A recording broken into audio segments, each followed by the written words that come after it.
മദീനക്ക് ഒരു പവിത്രത ഉണ്ട്. എന്താ മദീനന്റെ പവിത്രത? എന്നെ ആരെങ്കിലും സിയാറത്ത് ചെയ്യാൻ വേണ്ടി വന്നാൽ ലാ തുഅ്മിലുഹു ഹാജത്തുൻ ഇല്ലാ സിയാറത്തി, എന്നെ സിയാറത്ത് ചെയ്യലല്ലാതെ മൂപ്പരുടെ വരവിന് വേറെ ഒരു ലക്ഷ്യവും ഇല്ല. ഈ മദീനയിലുള്ള ഒരാളെയും കുറ്റം പറയാൻ പാടില്ല. അത് വലിയ അപകടമാണ്. മദീനയിൽ നിന്ന് എന്തെങ്കിലും ഒരു അപകടം വന്നു പോയാൽ, ഒരു കള്ളുകൂടി ഉണ്ടായാൽ കള്ളുകൂടിന്റെ ഹറാമേ ഉണ്ടാവുള്ളൂ. കള്ളുകൂടിന്റെ ഹറാമേ ഉണ്ടാവുള്ളൂ എന്ന് പറയാൻ ചെറുതാക്കല്ല, ശേഷം വരാൻ പോകുന്ന ആശയത്തിന് വലുതാക്കുകയാണ്. വ്യഭിചരിച്ചാൽ വ്യഭിചരിച്ച ഹറാമ ഉണ്ടാവുക. മദീനയിൽ നിന്ന് അതവുകേട് കാണിച്ചാൽ ആ ഹറാമിൽ ഒതുങ്ങൂല. ഇതുവരെയുള്ള അമലൊക്കെ പൊളിഞ്ഞു പോകും. മദീനയിൽ നിന്ന് ആവേശമല്ല വേണ്ടത്, ആദർശമാണ് വേണ്ടത്.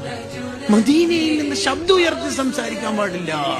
അവിടെ ഇമാമിങ്ങൾ പറയുന്നതാണ്, നീ റാക്കിൽ വെച്ച ചെരുപ്പ് താഴെ ഇടുമ്പോ ആ സൗണ്ട് റൗലയിൽ നിന്ന് കേൾക്കുന്നത് വരെ നീ പേടിക്കണം. മദീന അദബിന്റെ നാടാ.